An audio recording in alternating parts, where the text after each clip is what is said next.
The question is the bill be now read a second time, and I call the member for Durack. Thank you, Deputy Speaker. Just over 2 years ago, this government was elected with a mandate to create safer borders and reduce the debt. I'm pleased to rise in the House today to speak on the Migration Amendment, Charging for a Migration Outcome Bill 2015, which knuckles down on visa holders and their supporters, sponsors abusing the system. One of the many things this government has achieved since coming to office is stopping the boats. Some may say this is more than just a slogan, or just a slogan, but I think we've proven that it's much more than that. You only need to scratch the surface and you'll find that it has been a very effective policy. So effective, the Labor Party effectively endorsed this policy at their federal conference in June. Deputy Speaker, as sure as night follows day, only members sitting on this side of the chamber have a track record when it comes to immigration policy and protecting Australia's borders. Deputy Speaker, this bill makes amendments to the Migration Act 1958. This bill introduces a new criminal and civil penalty regime that will make it unlawful for a person to ask for, receive, offer or provide payment or other benefits in return for a range of sponsorship-related events. Where so-called payment for visas conduct has occurred, this bill allows visa cancellation to be considered.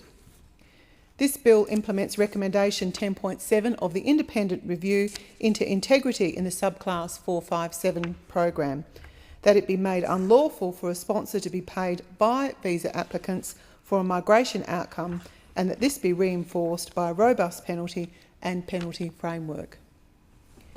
This bill allows the Department to take action in relation to payment for visas, which is not currently unlawful. Payment for visas is completely unacceptable as it undermines the integrity of Australia's migration program, but most of all, the genuine purposes for which visas are intended to be granted. Deputy Speaker, this bill will apply to a range of temporary sponsored work visas and skilled permanent employer sponsored visas, such as the 457 visa class. A strong response is needed to ensure that these practices do not continue. Deputy Speaker, this bill will strengthen the integrity of Australia's migration program, restored by this government since coming to office just over 2 years ago.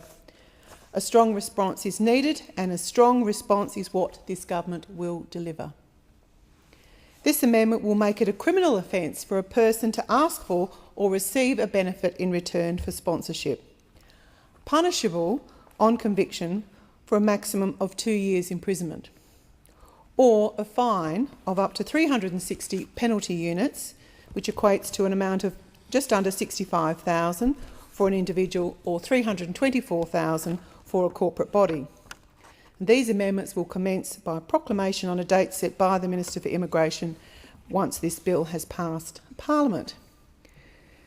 Deputy Speaker, we as a nation could not continue to have such a liberal approach to our border security as we witnessed under the previous government, which of course came at a price. During the Rudd-Gillard government, they opened Australia's borders willy-nilly. This created an almighty mess for this government to clean up. Now, this wasn't an easy job, but we did it because it was good for the country and it was necessary. The approach of Labor, which illustrates what poor financial managers those opposite are, left Australia with an enormous debt, I should say, even by Labor standards. And this burden is being shouldered by the hard-working people of Durack, whom I represent. Whilst talking about Durack, last month I was quite intrigued to hear the Labor Party announce a commitment of more than $10 billion in new spending measures, none of which, I might add, Deputy Speaker, related to regional Western Australia or, by the way, relating to Durack. I call on those opposite to support this bill, which, judging by what I've just heard, I imagine it will be supported, and that is to be congratulated. We all know that this will stop unscrupulous migration practices which are undoubtedly damaging Australia's reputation abroad and at home. Deputy Speaker, we talk a lot about innovation, and today I wanted to take the opportunity to talk about innovation in the immigration space. Dalwallinu is in the electorate of Durack, and it's some 248 kilometres north-east of Perth in the northern wheat belt. It is a small but a very forward-thinking town. While people are leaving the bush for the city, Dalwallinu has been proactive in bringing people to their town. Light industry and services to agriculture and mining have grown, leading to a stabilising population in the town rather than a decrease. This has led to an increase in employment opportunities within the town. It has also led to the town's regional repopulation plan. The regional repopulation plan aims to attract migrant families to Dalwallinu and surrounding towns. The initiative not just allowed and enabled, but has encouraged migrants and their families to relocate within the Dalwallinu area and assist with the area's labour shortage. The plan not only strives to retain migrants, but aims to address a number of key areas such as accommodation, education and health to ensure the initiative is successful. The innovative plan has been successful that the council, the Shire of Dalwallinu, has reported a population increase of about 15%.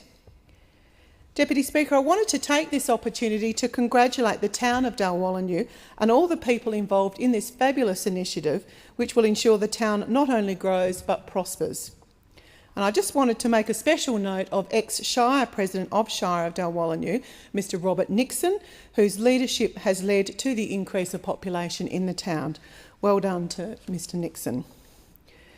Deputy Speaker, turning now back to the bill being debated today, civil penalties are applicable to a sponsor, visa applicant or any other third party who asks for, receives or provides offers of benefit regarding a sponsorship-related event under this bill.